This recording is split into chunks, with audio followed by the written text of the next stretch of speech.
আসসালামু আলাইকুম। এর আগের ভিডিওতে আমি নতুন দল নিয়ে কথা বলেছিলাম যে নতুন কোনো দল আসা উচিত।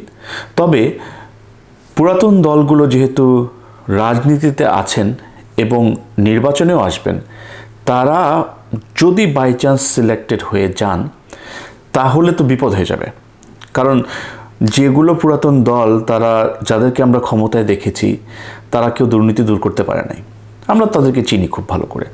এই জন্য আমি বলেছিলাম, একটা সাজেস্ট করেছিলাম যে তাদের দলের একটা বিশাল চেঞ্জ, লিডারশিপে চেঞ্জ। খালেদা জিয়া, শেখ হাসিনা ওই দুই পরিবারের কাউকে চায় না, এরকম কিছু কথা আমি বলেছিলাম। ওই ভিডিওতে কেউ কেউ হয়তো বা মজা করেই বলেছেন যে আপনাকে চাই, মানে আমার কথা। আমি জানি মজা করে বলেছেন, তবু একটা জিনিস খুব সাবধান। আমাদের বাংলাদেশি মানুষদের আমরা খুব সরল হয়ে থাকি, আমরা মানুষের কথায় গলে যাই। যারা সোশ্যাল মিডিয়াতে আমার মতো কথা বলেন তাদেরকে আপনারা বিশ্বাস করতে যায়েন না। আমি আমাকে নিয়েও বলছি, আমাদেরকে বিশ্বাস করতে যায়েন না। ভালো ভালো কথা বলা যায়, ভালো কথা বলা খুব সহজ, কিন্তু ইমপ্লিমেন্ট করা, কাজ করা খুব কঠিন। বড় বড় কথা বলা সহজ। কথা এমন একটা জিনিস, কথা দিয়ে মানুষকে একটা ভুলকে সত্য প্রমাণ করে দেওয়া যায়, একটা সত্যকে ভুল প্রমাণ করে দেওয়া যায়। যুক্তি তর্ক দিয়ে যে কথা বলতে পারে সে অনেক কিছু করতে পারে, তাকে একেবারে নিজেকে ফেরেশতা প্রমাণ করে দিতে পারবে। কিন্তু আসলে সে কি, এটা তার এলাকার লোক বুঝবে, এটা তার কাছের লোকগুলো বুঝবে, যারা সরাসরি তার সাথে ডিল করেছে।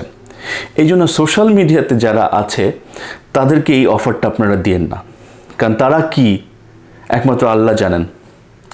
এই ভুলটা আপনারা আর করতে যেন না। হ্যাঁ, হঠাৎ করে একজন খুব ভালো কথা বলল, এই হুজুর মনে হয় অনেক ভালো, এই হুজুর এত সুন্দর সুন্দর কথা বলে, এত নেকির কথা বলে, এত ভালো কথা বলে, শুনেই মুগ্ধ। কিন্তু আসলে কি হবে এটা কিন্তু জানা কঠিন। এই জন্য আমি আপনাদেরকে অনুরোধ করছি, যদি নতুন দল গঠন করার চিন্তা করেন, প্রত্যেকটা এলাকার মধ্যে এমন কি কোনো লোক নাই যে অনেক বড় চাকরি করেছে কিন্তু অনেক টাকা ইনকাম করা সম্ভব হইতো, কিছুই করে নাই, কুড়ে ঘরে থাকে, খুব অল্প সামান্য ইনকাম তার? এরকম কি কোনো মানুষ নাই আপনাদের এলাকায়? আমি তো জানি প্রত্যেকটা এলাকায় আছে। ওই মানুষগুলোকে আপনাদের খুঁজে বের করতে হবে। ওই মানুষগুলোকে, এই যে আপনাদের যে পুরাতন দলগুলো, এই দলগুলোর ভেতরে ঢোকান দরকার পড়লে। আগে যা ছিল সবাইকে ক্লিন করে দেন। যেগুলো ব্যবসায়িক মেন্টালিটি নিয়ে রাজনীতি করতে এসেছিল তাদেরকে সরিয়ে দেন। একটা কালচার ছিল, এই পর্যন্ত একটা কালচার চলে আসছে, সেটা হচ্ছে আপনি কয়েক কোটি টাকার মালিক, ইনভেস্ট করেন রাজনীতিতে, ভোট হলো, ইনভেস্ট হলো, মিনিস্টার হয়ে গেলেন, এখন আর কোটি না, কোটির উপরে হাজার হাজার কোটি টাকা বসে বসে ইনকাম। এটা ছিল রাজনীতি। এখন হইতে হবে কেউ ইচ্ছা করে নমিনেশন দিবে এইটার এক্সপেক্ট করেন না। আপনারা নির্বাচন করবেন, আপনার এলাকার মধ্যে সবচাইতে ভালো মানুষ, সৎ মানুষ আপনারা সবাই চেনেন। একজন চিনলে হবে না, 10 জন চিনতে হবে।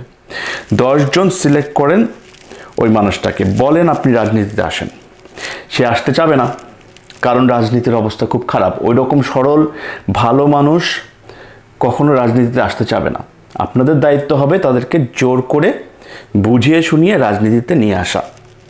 যেরকম প্রফেসর ইউনূস সাহেবের ক্ষেত্রে হয়েছে, উনি নিজে এসে আমাদেরকে বলেন নাই যে আমাকে প্রধান উপদেষ্টা করো। আমরা বলেছি, তাকে রিকোয়েস্ট করেছি, আমরা জানি উনি একজন ভালো মানুষ এবং উনি দেশের জন্য কিছু করবেন। এইরকমই আপনাদেরকে পুশ করে করে এখন আনতে হবে। একবার এই কালচারটা ডেভেলপ হয়ে গেলে দেখবেন যে ভালো মানুষই রাজনীতিতে আসছে। ব্যবসায়ীরা, ওই চোরা কারবারিরা, এরা রাজনীতির ধারের কাছে দিয়ে আসবে না। আরেকটা কাজ আপনাদেরকে করতে হবে, যখন দেখবেন যে একটা চোরা কারবারি, একটা অবৈধ ব্যবসায়ী মানুষ নমিনেশন জমা দিচ্ছে, সাথে সাথে আপনাদের দায়িত্ব হবে এর বিরুদ্ধে আন্দোলন গড়ে তোলা এলাকায় এলাকায়।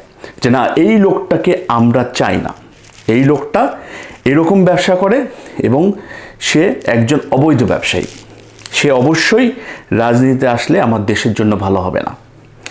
মনে রাখবেন, এটা আপনার জীবনে কিছু না।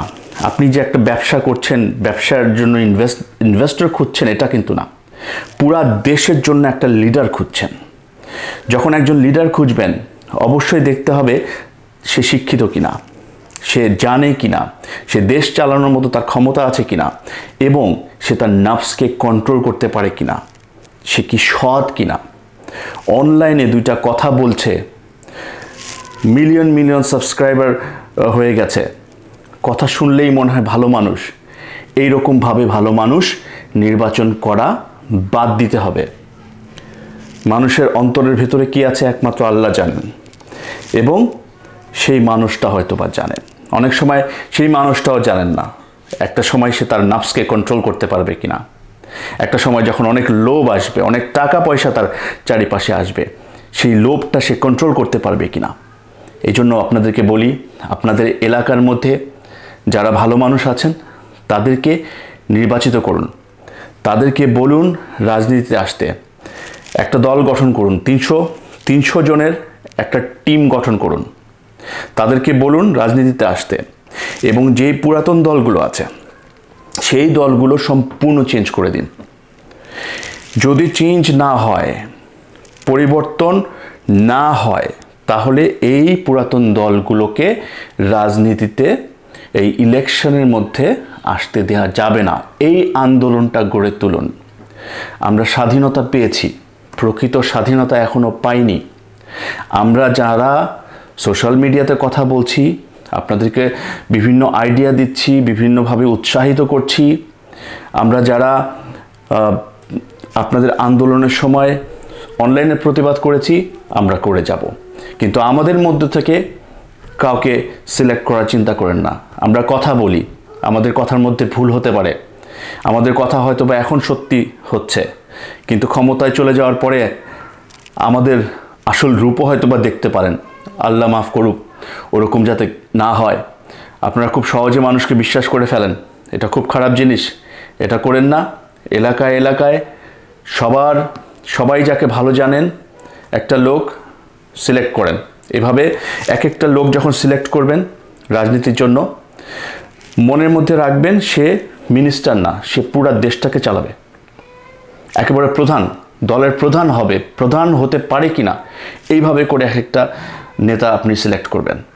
প্রথমবার যে কালচারটা হয়ে যাবে, এই কালচারই আস্তে আস্তে আমাদেরকে ভবিষ্যতে বাংলাদেশটাকে অনেক উন্নতির দিকে নিয়ে যেতে সাহায্য করবে। আমি আজকে আর কিছুই আমার বলার নেই। আগের ভিডিওর কমেন্টসে যা বলছিলেন, এটা দেখে আমার কাছে একটু মনে হয়েছে কিছু বলা দরকার এটা নিয়ে। আপনারা হয়তো আমাকে ভুল বুঝছেন। আমি দেখেন, অনেকেই বলছেন নতুন দল চাই, আমিও বলছি নতুন দল চাই, কিন্তু নতুন দল আসবে, সাথে পুরাতন দলও তো ইলেকশনে থাকতে হবে। যদি থাকে তাহলে কোন শর্তে থাকতে হবে, এই প্রতিবাদ আপনাদেরকে গড়ে তুলতে হবে। না হলে যেই লাউ সেই কদু, যেরকম চলছিল আবার সেরকম চলবে। আমার কথায় যদি একমত হন, তাহলে ভিডিওটা যাতে ফোকাসে আসে এই ব্যবস্থা করেন। নেগেটিভ কমেন্টস থাকবে, কেয়ার করি না। যারা আওয়ামী লীগ, বিএনপি, জামাত অথবা কোনো দলের জন্য জান দিয়ে দেন, দেশের জন্য জান দিতে দেওয়ার কথা চিন্তাই তারা করেন না, তাদের কথা ভেবে লাভ নাই। তারা থাকবেই সবসময়, তাদের দল যতদিন থাকবে, একটা দলের মধ্যে দুর্নীতি থাকবে, ততদিন ওই ধরনের মানুষগুলো থাকবে। যখন একটা দল এমন আসবে যে দলে কোনো দুর্নীতি নাই, সেই দলের কর্মীরাও এরকম হবে। দলে দুর্নীতি দেখলে ঝাঁপায় পড়বে। এমন না যে আমার দল দুর্নীতি করতেই পারে না, একঘেয়েমি আর থাকবে না। এই রাজনীতির যেই নিয়মটা চলছে, এটাকে একেবারে চেঞ্জ করে দিতে হবে, আমাদেরকে রিফর্ম করতে হবে। আপনারা যদি আমার সাথে থাকেন প্লিজ আমাকে কমেন্টস করে জানান। আমিও বুঝবো আমি একা না, আপনারাও আমার সাথে আছেন। ধন্যবাদ।